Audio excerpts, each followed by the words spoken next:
السلام عليكم ورحمة الله وبركاته. نحمده ونصلي على رسوله الكريم. أما بعد فأعوذ بالله من الشيطان الرجيم. بسم الله الرحمن الرحيم. وننزل من القرآن ما هو شفاء ورحمة للمؤمنين. صدق الله المولانا العظيم. সম্মানিত দিনী ভাই ও বোনেরা, আপনারা সকলেই কেমন আছেন? আশা করি আল্লাহ সুবহানাহু ওয়া তাআলার রহমতে সকলেই ভালো আছেন। আমিও আল্লাহ সুবহানাহু ওয়া তাআলার রহমতে খুবই ভালো আছি, আলহামদুলিল্লাহ।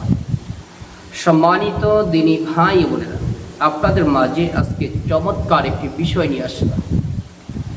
বিষয়টি হইতেছে, যাদের মস্তিষ্ক দুর্বল, স্মরণ শক্তি দুর্বল, মেধা কমে গেছে, অথবা মেধা শক্তি খুবই দুর্বল, অথবা আপনি আগে এক সময় অনেক ভালো মেধা ছিল, এখন হঠাৎ করে মেধা কমে গেছে, আপনি কোনো কিছু মনে রাখতে পারতেছেন না। এই জাতীয় যে সমস্যাগুলো আছে, এই সমস্যাগুলো যদি কাউকে কারো দেখা দেয়, সে যদি এই আমল করতে পারে, ইনশাআল্লাহ এই সমস্যাগুলো সমাধান হয়ে যাবে। অথবা আপনার ফ্যামিলি পরিবারের মধ্যে কারোর সমস্যা দেখা দিয়েছে, সে আমল করতে পারতেছে না, আপনি আমল করে এই যেই নিয়ম বলবো এই নিয়মে আমল করবেন এবং তাকে ফু দিবেন, ইনশাআল্লাহ তার মেধা শক্তি আল্লাহ বাড়িয়ে দিবেন এবং তার ভুলে যাওয়ার যেই রূপটা হয়েছে, ভুলে যাওয়ার যে অভ্যাস হয়ে গেছে, এই ভুলে যাওয়াটা, এই সমস্যা আল্লাহ সমাধান করে দিবেন ইনশাআল্লাহ। একেবারে সহজ একটি আমলটি দুইভাবে করবেন। একটা হলো হঠাৎ করেই তার এই মেধাশক্তি কমে গেছে, এটা হলো এক ধরনের সমস্যা। এই সমস্যার জন্য আপনি কোরআনে কারিমে 30 নম্বর পারায় সূরাতুল আলাক নামে একটি সূরা আছে, যেই সূরার শুরুর আয়াতগুলো সর্বপ্রথম কোরআনে কারিমে নাজিল হয়েছে। আল্লাহ তাআলা যখন কোরআনে কারিম নাজিল করছেন, সর্বপ্রথম এই আয়াতে কারিমাগুলি আল্লাহ নাজিল করেছেন। এই সূরার নাম সূরাতুল আলাক। এই সূরার প্রথম চারটি আয়াত।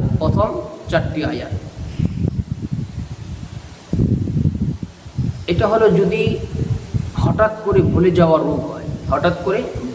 রোগ হয়, তাহলে তার জন্য হলো এই আমল।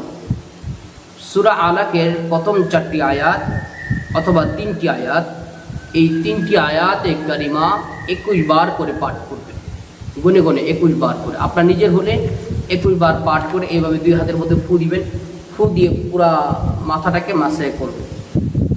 অথবা যদি অন্য কারো হয়, আপনি 21 বার আয়াতে কারিমা পাঠ করে তার মাথার মধ্যে ফু দিবেন। এই আমলটি করবেন সকাল সন্ধ্যা। আর যদি তার মেধাশক্তি দুর্বল, ছোট থেকে মেধাশক্তি দুর্বল যদি এরকম হয়, তাহলে সেক্ষেত্রে কি করবেন? কাচের প্লেট নেবেন। নেওয়ার পরে জাফরান কালি দ্বারা আপনি সূরা আলাকের এই আয়াতে কারিমাগুলো লিখবেন। আয়াতে কারিমাগুলো একটু পড়ে শোনাইতেছি আপনাদেরকে, যদিও প্রথমেই বলছি 3টি আয়াত।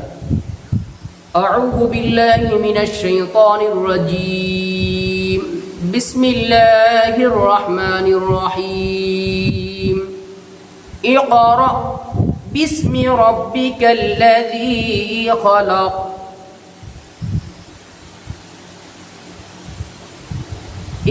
এই আয়াতে কারিমা, তারপরে আয়াতে কারিমা এবং তার পরে আয়াতে কারিমা, এই 3টে আয়াতে কারিমা লিখে এরপরে আপনি এটাকে ধৌত করায়, যার ছোটকাল থেকে মেধাশক্তি কম, তাকে খালি পেটে পান করাবে।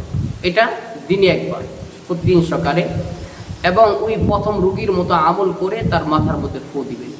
ইনশাআল্লাহ দেখবেন আল্লাহ সুবহানাহু ওয়া তাআলা এই আমলের মাধ্যমে কোরআনের বরকতে মেধা শক্তিকে আল্লাহ প্রচুর পরিমাণে বাড়িয়ে দিবেন ইনশাআল্লাহ। এই ধরনের আমল যারা শিখতে চান, জানতে চান, অবশ্যই আমার চ্যানেলটি সাবস্ক্রাইব করে রাখবেন। যে কোনো সমস্যার জন্য কোরআনী আমলের প্রয়োজন হলে আমার ইমো নাম্বার বা হোয়াটসঅ্যাপ নাম্বারে মেসেজ দিয়ে রাখবেন। যখন আমি ফ্রি থাকি ইনশাআল্লাহ উত্তর দিয়ে দিব। যদি এই বিষয়ে কোনো আমল আমার জানা থাকে অবশ্যই আমি আপনাদেরকে দিয়ে দেবো ইনশাআল্লাহ। সকলেই ভালো থাকেন, সুস্থ থাকেন ইনশাআল্লাহ। পরবর্তী ভিডিওতে আবার দেখা হবে আপনাদের মাঝে। আসসালামু আলাইকুম ওয়া রাহমাতুল্লাহি ওয়া বারাকাতুহু।